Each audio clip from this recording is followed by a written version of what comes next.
ఈ మధ్య కాలంలో ఆటో కార్మికులు ఎంతో లాస్ లో ఉన్నామని చెప్పేసి చాలా మంది చెప్పడం జరిగింది. అయితే ఈ గవర్నమెంట్ వచ్చిన తర్వాత ఫ్రీ బస్ పెట్టిన తర్వాత మాకు ఎలాంటి గిరాకీ రావట్లేదు. ఊబర్ అయితేనేమి రాపిడో అయితేనేమి వీటికి కమిషన్లు ఎక్కువ పోతున్నాయి, మాకు ఎలాంటి గిట్టుబాటు లేదని చెప్పేసి ఎంతో బాధ వ్యక్తం చేస్తా ఉన్నారు. అయితే ఈ రోజు ఒక కార్మికుడు, ఆటో కార్మికుడు మనతో ఉన్నాడు. ఆయనతో మాట్లాడి కొన్ని విషయాలు తెలుసుకుందాం. నమస్తే అన్న. నమస్తే అన్న. ఎట్లా ఉందన్న ఈ గవర్నమెంట్ వచ్చిన తర్వాత ఫ్రీ బస్ పెట్టారు, అట్లా అలాగే మెట్రో కూడా వచ్చింది, మీకు గిరాకీ ఎలా ఉంది? గిరాకీ అయితే ఏం లేదన్న. పొద్దుగాల 6 గంటలకు వచ్చిన ఇప్పుడు వరకు ఒక 100 రూపాయలు కొట్టినా నాకు. మొత్తం ర్యాపిడో, ఊబర్ మొత్తం కమిషన్ మీద కమిషన్ ఇస్తారు. గిరాకీ అయితే లేదు. బస్సు ఫ్రీ బస్సులు అయినా ఫ్రీ బస్సులు ఎక్కుతురు. మొత్తం ఏమంటే ఏమైతలే అన్న. మాకైతే ఫైనాన్స్ కట్టడానికి పైసలు అయితే లేవు. చిట్టి కట్టాలి, ఇంట్లో పైసలు ఇవ్వాలి, ఏమైతలేవు అన్న. చచ్చిపోబుద్ధి అవుతున్నాయి నాకైతే. ఎందుకు అంత బాధపడుతున్నారు? ఎందుకని అంత లాస్? ఏం జరుగుతా ఉంది అంటే గిరాకీ ఎంతో కొంత రావాలి కదా. ఇస్తలేదన్న. ర్యాపిడో అసలు కిలోమీటర్ కి 10 రూపాయలు కూడా ఇస్తలేడన్న. చచ్చిపోబుద్ధి అవుతుంది మాకైతే. ఫ్రీ బస్ వచ్చినప్పటి నుంచి, కాంగ్రెస్ వచ్చినప్పటి నుంచి మాకైతే మొత్తం ఏమేమో అవుతుందన్న. చచ్చిపోబుద్ధి అవుతుంది. సంవత్సరం 12,000 ఇస్తామని చెప్పేసి కూడా ఒక హామీ ఇచ్చారు కదా, ఇవ్వలేదా? ఎవ్వరు ఇవ్వలేదు. ఇంకా ఈ సిటీ పాసింగ్ వల్ల అయితే మాకు సిటీలో వస్తే మాత్రం బండి సీజ్ చేస్తామని మొత్తం వీడియోస్ మీద వీడియోస్ చేస్తుర్రు. ఇంకా మేము ఏడ బతకాలి, ఏం చేయాలి? మేము కూడా, మాది కూడా తెలంగాణ కదా. బయట డిస్ట్రిక్ట్ బస్సులు, డిస్ట్రిక్ట్ ఆటోలు సిటీలోకి రానివ్వట్లేదా? సిటీలో రానిస్తలేరు. మాకైతే చచ్చిపోబుద్ధి అవుతుంది. అందరం రోడ్ల మీద పోలీసులు పడుతుర్రు, ఇంకా సిటీ పాసింగ్ వాళ్ళు పడుతుర్రు. మేము ఎట్లా అని బతకాలి? ఒక రోజుకి 1000 రూపాయలు కూడా అయితే లేవన్నా. మేము ఫైనాన్స్ ఎట్లా కట్టుకోవాలి? ఎంత ఉంది నీ ఫైనాన్స్? మంత్లీ ఎంత కట్టాలి? మంత్లీ 10,000 కట్టాలన్నా. రోజుకి ఎంత ఎంత అవుతుంది నీ గిరాకీ? రోజుకి 1000 రూపాయలు కూడా అయితే లేవన్నా. అప్పుడు కాంగ్రెస్ రాకముందు అయితే 2,000 25 చేస్తుండే. ఇప్పుడు అంతా కూడా అయితే లేదన్నా. 1000 రూపాయలు కూడా అయితే లేదు. ప్రధాన కారణం ఈ ఫ్రీ బస్ పెట్టిన తర్వాతనే అంటారా? కాంగ్రెస్ వచ్చినప్పటి నుంచి అన్న. అప్పుడు టిఆర్ఎస్ ఉన్నప్పుడు అన్న కొంచెం మంచిగా ఉండేవాళ్ళు. అట్లీస్ట్ మీకు అండగా ఉంటామని చెప్పేసి అన్నారు, మరి ఏ మాత్రం కూడా పట్టించుకోవట్లేదా? ఎవరు పట్టించుకుంటలేరు. ఎవరు పట్టించుకుంటలేరు. ఈ కాంగ్రెస్ వచ్చినప్పటి నుంచి మాకు బుకింగ్స్ వస్తలేవు. మొత్తం ఫ్రీ బస్సులు ఫ్రీ ఫ్రీ ఫ్రీ ఫ్రీ అని ఫ్రీ బస్సులు ఎక్కుతున్నారు అన్న. ఏం చేయాలో అర్థమైతే లేదు. చచ్చిపోబుద్ధి అవుతుంది మాకైతే. ఇంకా లాస్ట్ కి అదే ఉంది. ఈ ఆటో నడిపించుకుంటా, ఆటో అమ్మే కాడికి వచ్చినామన్నా మేము. ఇక మీరు ఇది తప్పించుకుంటే, ఒకవేళ ఆటో అమ్మేస్తే మీకు బతుకుదేరు అంటూ ఇంకొకటి ఉండదు కదా. మరి ఎందుకని అంతగా డిసప్పాయింట్ అవుతా ఉన్నారు? మరి బుకింగ్లు పడతలేవు అన్న. ఫ్రీ బస్సులు అని ఫ్రీ బస్సులు ఎక్కేస్తారు. మాకు బుకింగ్లు పడతలేవు. ఆడ ఇంకా ర్యాపిడోనేమో అది ఏమంటారు, కిలోమీటర్ కి 10 రూపాయలు కూడా ఇస్తలేడు. ఇట్లా బతకాలి మేము, ఇట్లా బతకాలి. ఈ ఫ్రీ బస్ పెట్టడం వల్ల చాలా మాకు నష్టం పోయింది. ఫ్రీ బస్ తీసేస్తే చాలా మంచిది. దాని నుంచి ఏమి అవసరం ఇది లేదు. ఒక రోజులో ఫ్రీ బస్ రాకముందు ఎంత సంపాదించే వాళ్ళు, ఈ రోజు ఎంత సంపాదిస్తా ఉన్నారు? ఆ రోజు ఒక 1000 రూపాయలని ఇంటి తీసుకుపోతుంది. ఈ రోజు 200 తీసుకోవడానికి కష్టం అయిపోయింది. ఎందుకు ఎక్కట్లేదా? ఎక్కడమే లేదు, ఎక్కడం లేదు. ఉన్న చేసింది గ్యాస్ కిరాయికి వెళ్ళిపోతుంది, ఆటో రెంట్కి వెళ్ళిపోతుంది. ఆటో రెంట్, గ్యాస్ రెండింటికి అయిపోతుంది. 200 తీసుకపోతే ఎక్కువ. 12,000 ఇస్తా అని చెప్పేసి అన్నారు కదా. మాకు ఇస్తాన్నారు కానీ ఇప్పటివరకు ఏమి ఇవ్వలేదు. అది కూడా ఏమి ఇవ్వలేదు. ఏం అందలేదు. ఫ్రీ బస్ తీసేస్తే చాలా మంచిది అనుకుంటున్నాం మేము. ఇప్పుడు ఎక్కడానికి అసలు ఎవరు కూడా రావట్లేదు. కష్టం అయిపోయింది. ఎట్లా నెల రోజంతా కష్టపడితే ఎంత వస్తేది? మళ్ళీ నెలంతా ఇంట్లో ఉంటుంది కదా, ఇంట్లో సంసారం అవడానికి ఎలా తీయాలి? వచ్చి నిలబడు అంతే, ఎవరు అడగడం లేదు. చాలా కష్టం అయిపోయింది. ఇవి కాక మాకు ఓలా, ఊబర్, ర్యాపిడో, తర్వాత మళ్ళీ అదేంటి ఓలా, ఊబర్, ర్యాపిడో, ఆఖరికి ఆ 2 వీలర్ కూడా ఇచ్చారు ఛాన్స్. 2 వీలర్ కు ఛాన్స్ ఇస్తారా ఎవరు?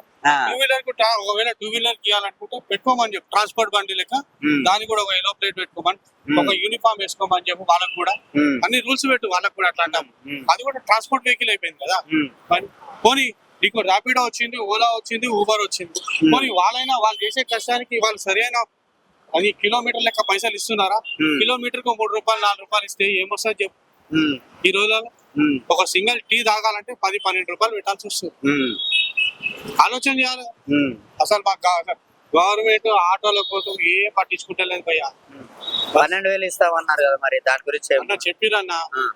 ఎన్నో వాగ్దానాలు చేసారు. 420 హామీలు కూడా ఇచ్చారు, 6 గ్యారంటీలతో పాటు. ఇప్పటి వరకు అయితే ఎవరికి అందింది లేదు. ఫ్రీ బస్ ఒకటి ఇచ్చిండు, అదొక్కటే. దాని వల్ల ఆటో కార్మికులకి లాస్ అవుతా ఉంది. వచ్చింది కాదు, నష్టం వచ్చింది కాదు, అందరు చెప్తున్నాం కదా, ఆ. నష్టం వచ్చింది. ఉమ్. అది ఉంటే బెటరా తీసేస్తే బెటరా? తీసేస్తేనే బెటర్. ఎందుకంటే ఇప్పుడు నువ్వు లేడీస్ కు ఫ్రీ పెట్టినావు, ఒక 2 years ఇచ్చినావు. ఇప్పుడు 2 years తర్వాత నువ్వు జెంట్స్ అందరికి నువ్వు టికెట్ల రేట్ పెంచినావు, బస్ రేట్. ఇప్పుడు డబల్ అయిపోయినా. ఇప్పుడు అంతే మళ్ళా. ఇప్పుడు నువ్వు మినిమం ఇంత ముందుకు 10 రూపాయలు 5 రూపాయలు ఉంటుండే బస్సు, ఇప్పుడు మినిమం 15 రూపాయలు కూడా లేదు, 20 రూపాయలు పడుతున్నావు డైరెక్ట్. ఇప్పుడు మల్కాజ్గిరి నుంచి సికింద్రాబాద్ స్టేషన్ కు నీకు 20 రూపాయలు ఉండే ఇంత ముందు, ఇప్పుడు 25 కొడుతున్నాడు.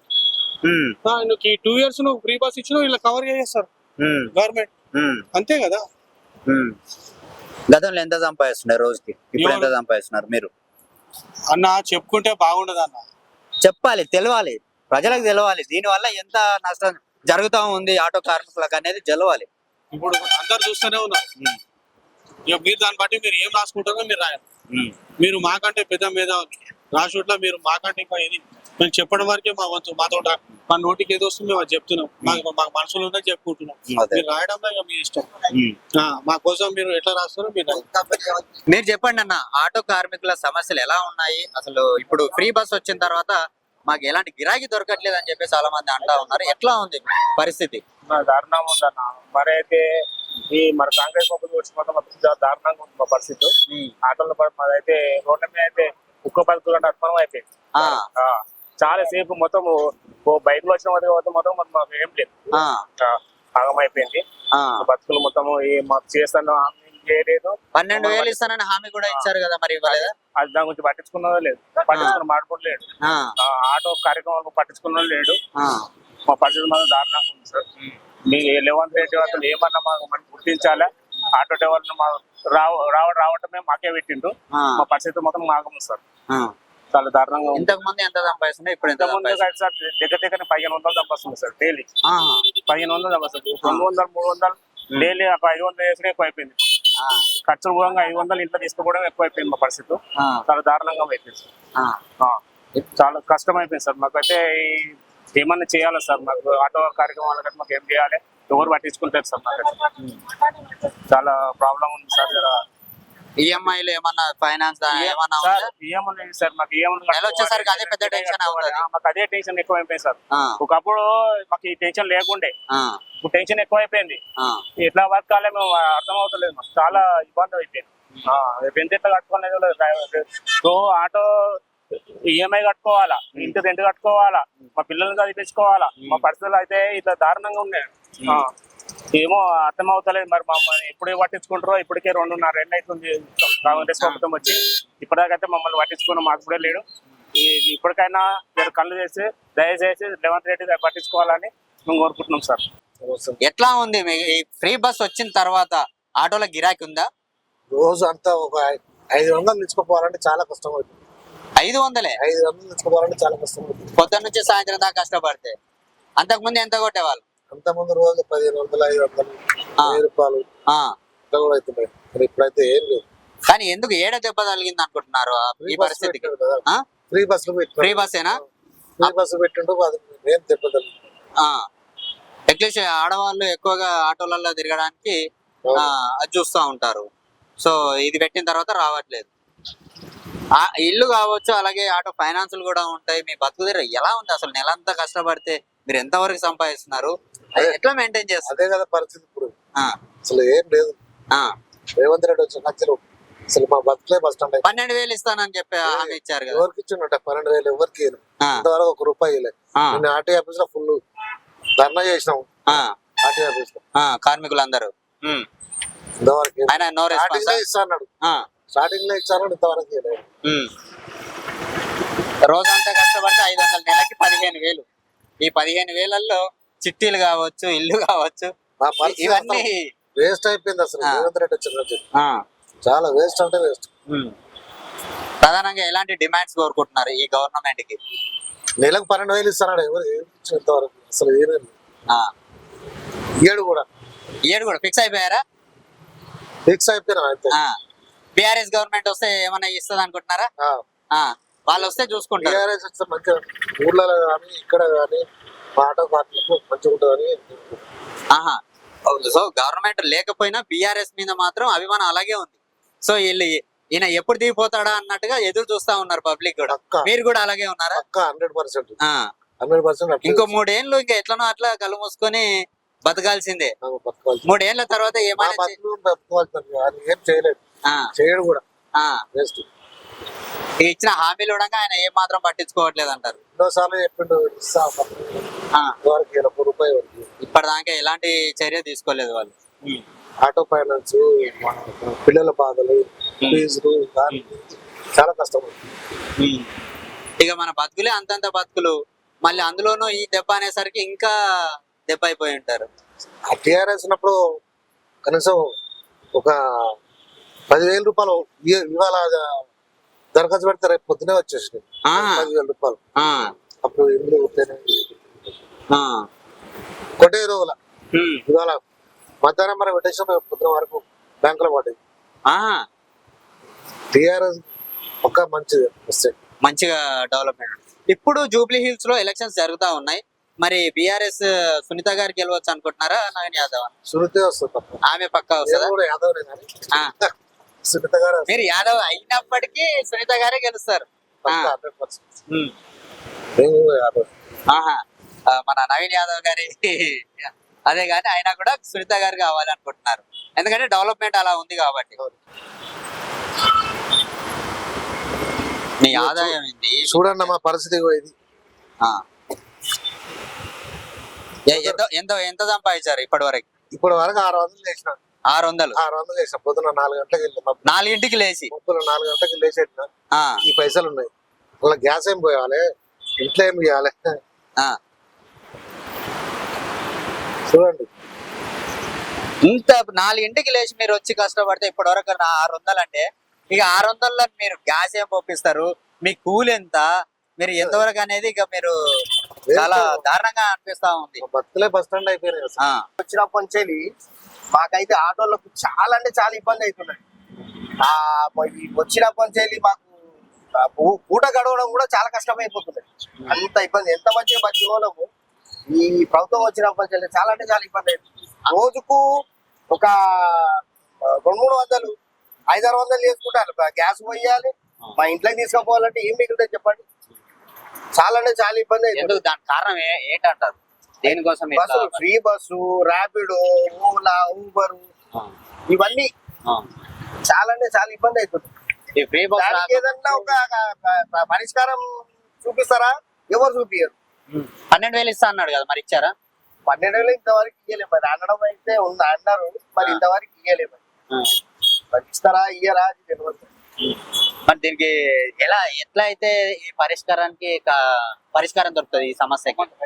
చాలా అంటే పరిష్కారం అంటే చూడండి, మాకు ఒక ఏదైనా బతుకు తెరువు చూపిస్తానన్నా మాకు మేము బతకగలుగుతాం. చాలా అంటే చాలా. ఇప్పుడు ఎందుకంటే కిరాయి బండ్లు వాళ్ళంటే ఎంత అంటే కిరాయి బండ్లు కిరాయి కట్టాలి, కట్టాలి, గ్యాస్ ఇల్లు నడపాలి, మా భార్య పిల్లలు చదివియాలి, చాలా ఇబ్బంది అవుతుంది. దానివల్ల నేను తలనొప్పి అయిపోతుంది. ఈ కమిషన్ ఎంత తీసుకుంటారు ఊబర్, ర్యాపిడో వీళ్ళంతా? అప్పుడు ఎంత ఇప్పుడు రోజుకో ₹20 ₹30 కదా, ₹30 తీసుకుంటుంది. ఆ, కాకపోతే అందులో కూడా చాలా అమౌంట్ చాలా తక్కువ వస్తున్నది. ఆ, అది కూడా అమౌంట్ చాలా విపరీతంగా. ఆ, మా మీటరు ₹11 మీటరు, ఆ, కిలోమీటర్ ₹11. ఇది పోతేనేమో 8 కిలోమీటర్లకు ₹100 వచ్చేది. ఆ, అదే నువ్వు ర్యాపిడో, ఓలా, ఊబర్ లో పోతే ఇంకా తక్కువ వస్తున్నది. ఆ, అది కూడా పెట్టుకొని లాభం లేదు. ఆ. గ్యాస్ కే సరిపోవాలి చెప్పాలి. గ్యాస్ సరిపోతే లేవు, అటు మా ఇంట్లో తీసుకోవాలంటే ఇబ్బంది అవుతున్నది. అయితే ఈ ఫ్రీ బస్ తీసేస్తే బాగుంటది అనుకుంటున్నారా? తీసేయాలి, ఎట్టి పరిస్థితి తీసేయాలి. ఎందుకంటే మా గవర్నమెంట్ కూడా లాసే అది, చెప్పాలంటే చాలా లాసే అది. ఆర్థికంగా చాలా ఇబ్బందులు వస్తాయి. వాళ్ళకి ప్రైవేట్ ఇప్పుడు జెంట్స్ కి డబల్ చార్జ్ చేశారని చెప్పేసి చెప్తా ఉన్నారు. అది చాలా టూ మచ్ అయిపోయింది. అది అంతేందుకు నేను బోనీరు వాళ్ళంటే ₹50 అవుతుంది, ఇప్పుడు ₹100 అవుతుంది. ఎంత అమౌంట్ పెరిగింది, డబల్ అయిపోయింది. డబల్ అయిపోయింది. ఇక వాళ్ళకి ఫ్రీ ఇచ్చిందే ఉంది. ఇచ్చి లాభం లేదు అసలు. ఎందుకు మన సంపాదనలు తింటలేమా ఫ్రీలు ఎందుకు? అదేదో కొన్ని వీటికి ఫ్రీ సబ్సిడీ ఇస్తే బాగుంటది. ఇప్పుడు అది మన జొమాటో వాళ్ళకి వీళ్ళకి ఇస్తారు. మేము 20, 30, 40, 50 ఏళ్ళ నుంచి నడుపుతున్నాము. మాకు ఈఎస్ఐ లేదు, ఇన్సూరెన్స్ లేదు, ఏది లేదు. ఆటో గురించి ఆలోచించే లేదు కానీ జొమాటో వాడు నిన్నమని వచ్చిన జొమాటోకు వానికి ఏదో కార్పొరేట్ ప్రైవేట్ సెక్టర్ కాబట్టి వాళ్ళకి ఇంపార్టెన్స్ ఇస్తారు ఇక. మేము ఓట్లు వేస్తలేమా చేస్తలేమా, ఓట్లు వేసి గెలిపిస్తలేమా మరి. అది చాలా ఇబ్బంది అవుతుంది మా ఆటోలకైతే. అన్న ఎట్లా ఉంది ఫ్రీ బస్ పెట్టిన తర్వాత మీ గిరాకీ బాగుందా? మాకు మొత్తం డెవలప్ సార్. మాకు ఇష్టాలు వెళ్తారు. మాకు ఆ, మా పరిస్థితి చాలా ఖరాబ్ ఉంది. ఆ. చాలా చాలా కష్టం అంటే చాలా కష్టం పడుతుంది. రోజంతా కష్టపడితే ఎంత వస్తుంది మీకు? మాకు 500 500? 500 కట్టాలి స్టార్ట్ అవుతాయి. ఆ, మా పెళ్ళ బతకాలి కష్టం ఉంది, దూరం ఆ, చాలా కష్టం ఉంది. ఆ, ఫ్రీ బస్ వచ్చేసి ఇంకా మాకు దూరం. ఆ, ఈ జగన్ 12 ఇస్తాను మాకు. 12 పైసలు కొట్టారు మాకు. ఆ. ఇంకా ఇయ్యలేదా? 12,000 ఇస్తామన్నాడు. ఒక్క రూపాయి సార్, 12 10 పైసలు సార్. ఆ, ఇంకా మాకు ఈ చాలా ఇలా కాకుండా మాకు అయితే ఇంకా ఫోటో తీసుకుని చాలా ఫోటో తీసి పప్పుడు మార్కెట్ చలాన్లు. ఆ, అయితే మాకు అయితే ఆ. పరిస్థితి చాలా ఖరాబ్ ఆటోలో. బండికి ఎంత కట్టాలి? బండికి 400 డైలీ. డైలీ 400, వచ్చేది 600. 600లో మరి ఇంకో 200 మిగిలితే 200 డీజిల్ సరిపోతుందా? గ్యాస్ కోవాలి సార్, గ్యాస్ కోవాలి. గ్యాస్ ఎంత పోయాలి రోజుకి? గ్యాస్ కూడా 300 సార్. 300. రోజు 600 700 600 అవుతుంది సార్ రోజు అయితే. ఆ, ఖచ్చితంగా ఎంత ఖచ్చితంగా చేస్తే 600 అవుతాయి. ఆ, బస్ స్టాప్ ఎక్కిస్తామంటే ఆ పబ్లిక్ ఆ, ఈ ఎవరు ఫ్రీ బస్ అవుతుంది. ఆ. దాంట్లో మాకు చాలా మార్కెట్ ఏం లేదు సార్ మా దగ్గర పరిస్థితి చాలా ఘోరం. మరి ఇల్లు ఎలా గడుస్తా ఉంది? మరి మీకు 600 మొత్తం దీనికే పోతే కుటుంబ బాధ్యత సంగతి ఏంది? కుటుంబంలో ఖర్చులు ఉంటాయి కదా. ఈ ఖర్చు అంటే సార్ ఒక్క పూట 2 ఆ, ఆ, ఏంటి చేసి మా అంటే నెలకు 8,000 9,000 సంపాదిస్తారు అంతే. నెల ఆ. కష్టపడితే. ఆ, మాకు రేవంత్ రెడ్డి 12,000 సార్. ఆ, సమాజం 12,000 సార్. 12,000 12 పైసలు లేవు. ఆ. ఇప్పుడు నాకు 3 అమ్మాయిలు. ఉమ్, మా చిన్న అమ్మాయి ఒక జాబ్ చేస్తాయి, ఆ. మా భార్య డ్యూటీ చేస్తాయి. ఆ, వాళ్ళ పరిస్థితి మా భార్య కూడా అంటే ఇంటికి పోయి ఆటో పోయి ఏం సంపాదించాలి ఆ, అంత సంపాదించాలి నాకు కావాలని చెప్పాను. అసలు ఆటో ఎక్కలేదు బాబు. ఆ, ఇష్టం బట్టి ఎక్కువ ఆటో అంటే అవుతాడు బాబు, ఆటో అవుతాడు. ఆ. మొత్తం ఈ ఫ్రీ బస్ కి వెళ్ళిపోతున్నారు అంటున్నారా? ఆ. గౌరవం సార్ ఆ పరిస్థితి ఖరాబ్ ఉంది. ఫ్రీ బస్ పెట్టక ముందు ఎంత సంపాదిస్తుండే రోజుకి? అంతకు ముందు అంతకుముందు దాకా వస్తుంది 1,000 రూపాయల దాకా వస్తుంది. ఆ, 1,000 రూపాయలు మంచిగా వస్తుంది. ఆ. దాకా మంచిగా 1,000 రూపాయలు చేస్తారు. ఈ ఫ్రీ బస్ వచ్చినాక ఇక మొత్తానికి తగ్గిపోయింది. మాకు తెలుసలేదు సార్, ఆ, చాలా బస్ కి అయితే లేదు. మా పొట్ట కట్టడానికి కష్టం అనేది. ఆ, ఎక్కడ పడితే పొట్టు చాలా చేస్తాడు. ఫోటో తీసుకొని పంపిస్తారు, ఫోటో పంపిస్తారు. ఎందుకు ఎంత కట్టాలి సార్? మాకు ఏం పరిస్థితి ఇంత పరిస్థితి గౌరవం మా కోసం ఆలోచించడం లేదు, ఆటో కోసం ఆలోచించడం లేదు. ఆ. ఏం చేసినా మా పరిస్థితి చాలా గౌరవం సార్. ఓకే, ఇది పరిస్థితి. ఆటో కార్మికుల కష్టాలు, వాళ్ళ ఆవేదన. ఎంత రోజంతా కష్టపడ్డా 500-600 వస్తుంది. ఆ 500-600 కూడా అందులో 400 ఆటోకి కట్టాలి, 200-300 గ్యాస్ పోయాలి. ఇక మేమే 100 రూపాయలు ఎక్స్ట్రా కట్టుకుంటున్నామే తప్ప మాకు రూపాయి కూడా రావట్లేదు అని చెప్పేసి చెప్తా ఉన్నారు. చూస్తూనే ఉండండి YR టీవీ.